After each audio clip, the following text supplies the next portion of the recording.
প্রথমে এই গজলটিতে একটি লাইক দিন আর 2026-এর নতুন গজল দেখার জন্য আমাদের টিপটপ গজল চ্যানেলটি সাবস্ক্রাইব করার পর বেল আইকনটি প্রেস করে ওয়ালে সেট করে রাখো নতুন গজলগুলো আপলোড হওয়ার পর সবার আগে শোনার জন্য। দুরুদের ধ্বনি ওঠে ধরণীতে,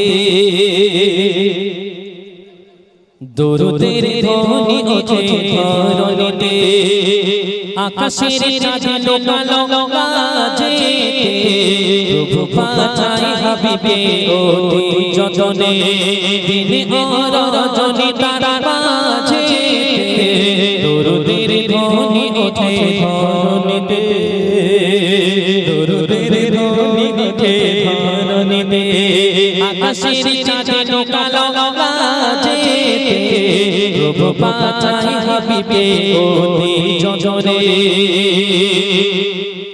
12 রবিউল আওয়ালে সুবহে সাদিকে, এলে যে কামনিওয়ালা এই জগতে, আরশের বুকে জাগার নাম দিলেলা, আমিনা পেল তারে কুটিতে, উম্মতের দিশা নবী, কোরআনের ভাষা নবী, উম্মতের দিশা নবী, কোরআনের ভাষা নবী, মওলা কত পড়ে দরুদ তার নামেতে, দুরুদের ধ্বনি ওঠে ধরণীতে, দুরুদের ধ্বনি ওঠে ধরণীতে।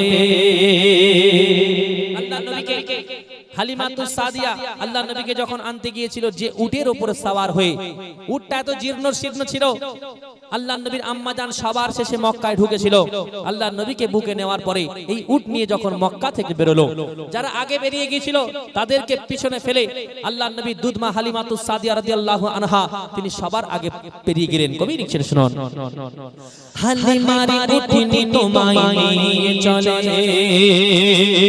গাইবি শক্তি পেল কদম তলে,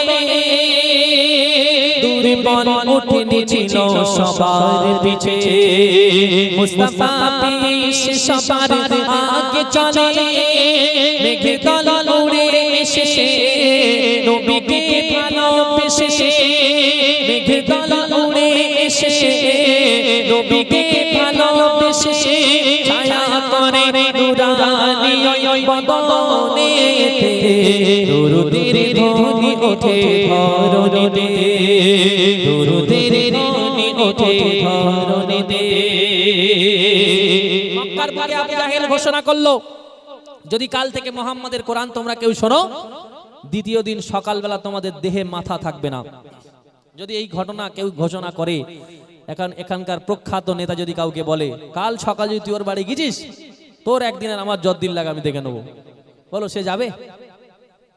যাবে? যাবে না। কিন্তু আল্লাহ নবী সাল্লাল্লাহু আলাইহি সাল্লাম আমাদের আপনার মতো মানুষ ছিল না। তিনি যা বলতেন, তানার মুখের মধু মিশ্রিত কথা মানুষ যখন শুনতো, কলিজার ভিতরে ঘর করে যেত, এদিকে ভয় থাকতো, চুপি চুপি থাকতো, কিন্তু আল্লাহ নবীকে মন, বাবা রে বাবা, এত মহা সমস্যা, এত রাতেও ঝামেলা বন্ধ হয় না। যাই হোক, আল্লাহ নবীর কথা কেউ ভুলতে পারতো না। আবু জাহেল ঘোষণা করলো এটা এই কারণে, আল্লাহ নবী যখন কোরআন তেলাওয়াত করতেন, ও বেটা আবু জাহেলও কান দিয়ে চুপচুপ করে কোরআন শরীফ তেলাওয়াতটা শুনতো।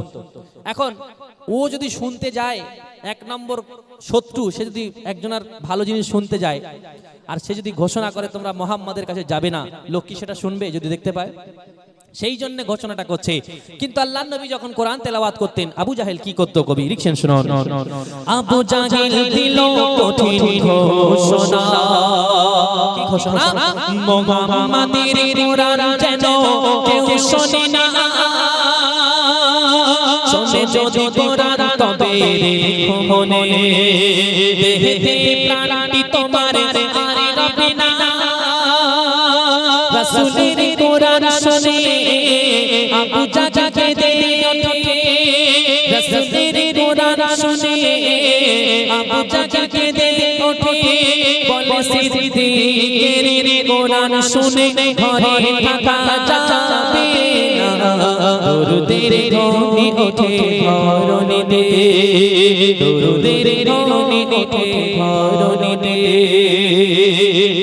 যেখানে মূর্তি পূজা বিরাজ করে নবী যায় তাওহীদের ঝান্ডা ধরে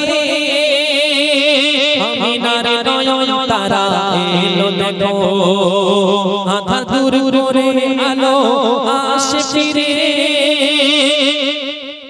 কাশ্মীরি নামটি শুনে পাপীরা যায় থেমে কাশ্মীরি নামটি শুনে পাপীরা যায় থেমে জাহাঙ্গীর পড়ো দরুদ নবীর নামেতে দরুদের ধ্বনি ওঠে ধরণীতে দরুদের ধ্বনি ওঠে ধরণীতে আকাশের চাঁদ নৌকালো বাজেতে প্রভু পাঠাই হাবিবকে অতি যতনে দিনে ও রজনী তারা বাজেতে দরুদের ধ্বনি ওঠে ধরণীতে দরুদের ধ্বনি ওঠে ধরণীতে দরুদের ধ্বনি ওঠে ধরণীতে।